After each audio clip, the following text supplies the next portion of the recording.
अच्छा जी, ये हमने किया है NAT in layer 3 mode. ASA code supports NAT in L2 mode as well. This is also possible. तो लेयर 2 मोड में NAT कैसे करेंगे? सब कमांड्स यही हैं, सिर्फ अब दो नॉलेज बेसिस को आपस में ज्वाइन कर लीजिए. Remember we talked about transparent firewalls. तो अगर हमारे पास एक ट्रांसपेरेंट फायरवॉल है तो उसमें भी आप बिल्कुल उसी तरह नेट कॉन्फ़िगर कर सकते हैं जिस तरह आपने एक लेयर 3 फायरवॉल में नेट को कॉन्फ़िगर किया.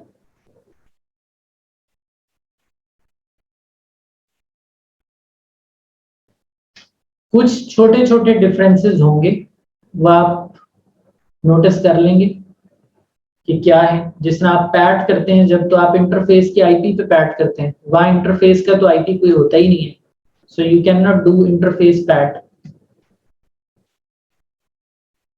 So let's say this is layer 2 firewall और इसके एक तरफ 10.1.1.1 है और एक तरफ 10.1.1.2 है, and the firewall is working in L2 mode. तो इसमें भी वही to high to low, low to high के लॉजिक्स अप्लाई होते हैं, we know that. So let's have it done on other nodes.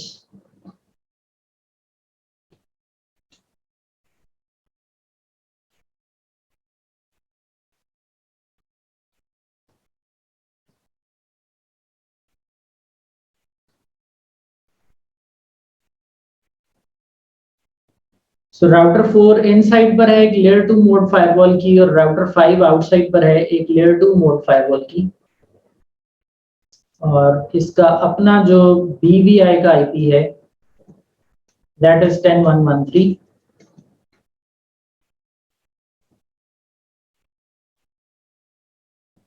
तो ये अब बेसलाइन है, इसके ऊपर हमने नेट करना है.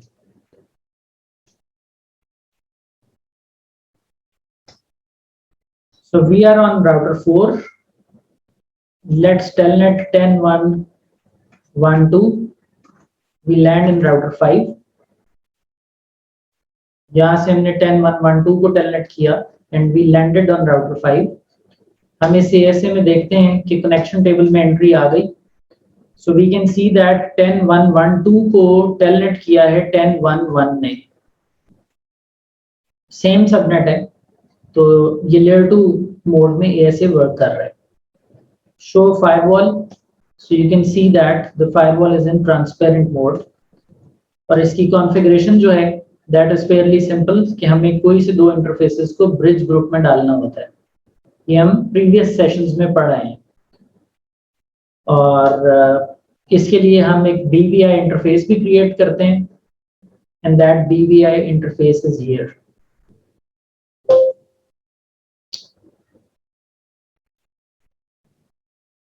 इसके ऊपर एक्सेस लिस्ट बिल्कुल उसी तरह काम करती हैं. अगर आपने R5 से अंदर की जानिब कम्युनिकेशन अलाउ करनी है तो आपको ACL लगानी पड़ेगी लो सिक्योरिटी इंटरफेस पे.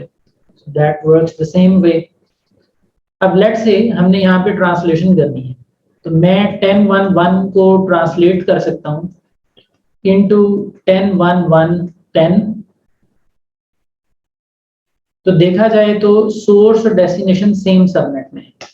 मैं ये भी कर सकता हूँ कि 10.1.1.1 को मैं 20.1.1.10 में ट्रांसलेट कर दूँ, तो ये डिफरेंट सबनेट है. दिस इज पॉसिबल, ये भी पॉसिबल है.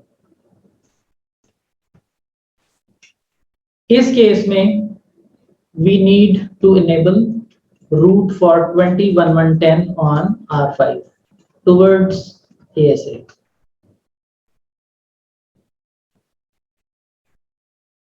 क्लियर है जी बात?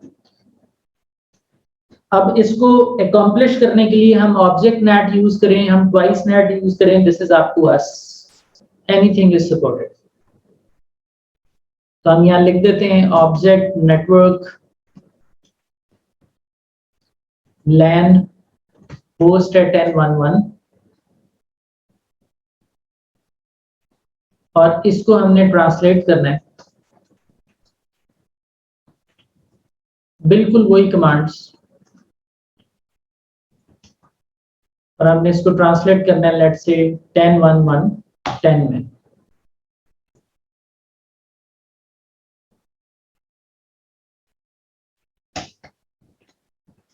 Show run object, show run net, सब वही कमांड्स हैं। शो नेट डिटेल बिल्कुल उसी तरह मुझे नजर आता है कि ये शख्स इसमें ट्रांसलेट हो जाएगा अगर इनसाइड से आउटसाइड की तरफ गया तो। शो एक्सलेट, इसमें भी टेबल बनता है लेयर 2 मोड में, अभी तक कोई ट्रांसलेशन नहीं हुई। हम फिर से R4 से टेलनेट करते हैं 10 1 1 2 को।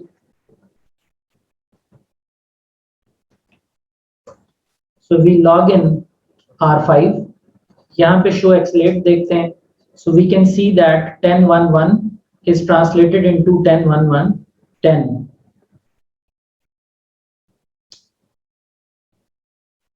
तो लेयर 2 मोड के अंदर भी ट्रांसलेशन हो रही है। अब क्योंकि हमने एक आईपी दे दिया हुआ है तो वो उसके ऊपर पैट किए जा रहे हैं। अगर पूल दिया होता तो वो डायनामिक नेट करता। हम इसी कॉन्फ़िगरेशन को यूं भी कर सकते हैं कि हम इसे स्टैटिक कर दें। स्टैटिक कर देंगे तो 2 वे हो जाएगी।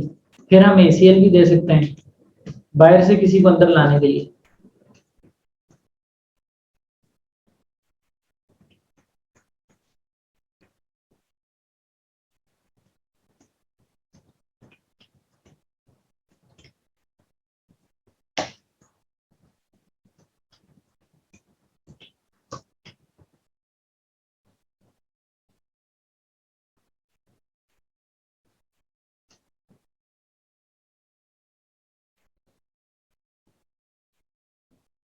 So this is the configuration which we can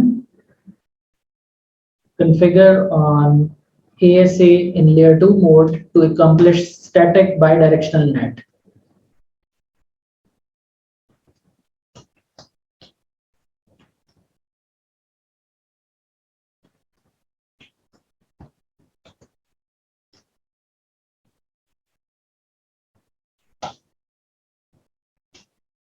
Show run object, show run net, show net detail, show access list. Natijatan हम R5 से अब, which is on outside, we can ping 10 1 1 10. Who is 10 1 1 10? Basically इसकी base के ऊपर हम outside से inside की तरफ, आउटसाइड इनसाइड ग्लोबल को इनसाइड लोकल में ट्रांसलेट कर रहे हैं। तो ये सेम सबनेट वाला सिनेरियो है। मैं बाहर से अंदर टेलनेट भी कर सकता हूँ। So this is all happening on a firewall which is on layer 2 mode.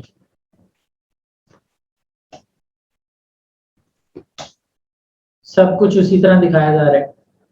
This is an inbound connection and we have a static net translation कि आउटसाइड पे 10 1 1 10 पर आप आए तो आप अंदर 10 1 1 1 पे आ जाएंगे।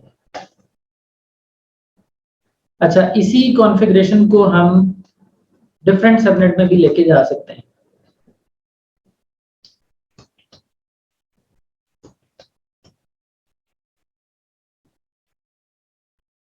उसमें हम क्या करेंगे कि ऑब्जेक्ट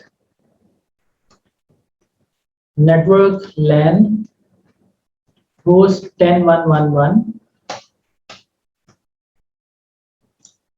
और इसी में हम लिख देते हैं net inside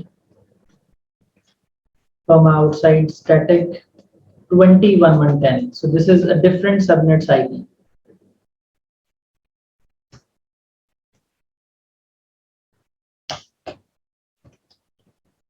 Show run net, show run object, show net detail, show access list. Access list को तो कोई फर्क नहीं पड़ता, अंदर जो IP है उसने तो उसी पे चलना है। बाहर का IP हमने बदल दिया है 20 1 1 10। अब बात यह है कि अगर मैं R5 पे आता हूं तो R5 के ऊपर मुझे ये बताना पड़ेगा कि 20 किस तरफ है।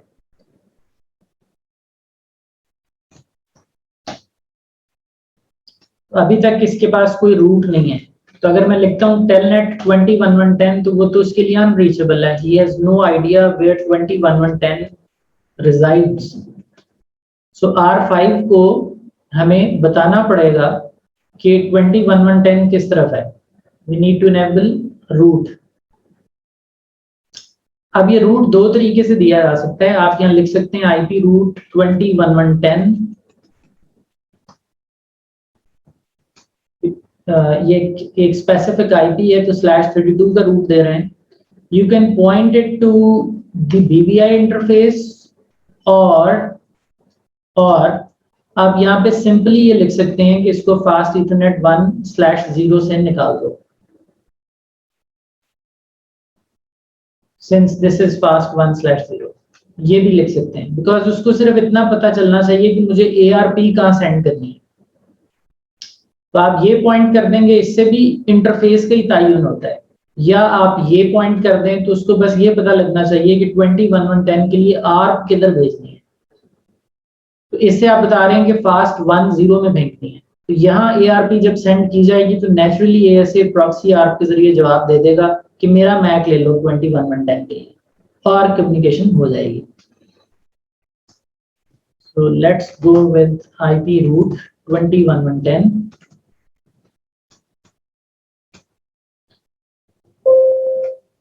और हम इसको इंटरफेस से आउट कर देते हैं. So we have got a route now. और अब हमारी कम्युनिकेशन शुरू हो गई है नेटिंग के जरिए. और अगर मैं यहाँ शो आर्क करूं तो आप देख सकते हैं कि 201110 का जो मैक है वही मैक एड्रेस हमारे ASA के BBI का भी है. सो प्रॉक्सी आर्क के जरिए हमें वही मैक लर्न हो गया. And we are able to communicate in a different subnet while staying in layer 2 mode.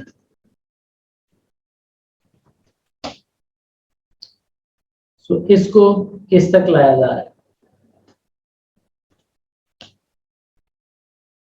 और कनेक्शन हमें यही दिख रहा है 10.1.1 का 10.1.1.2 के साथ बना हुआ है.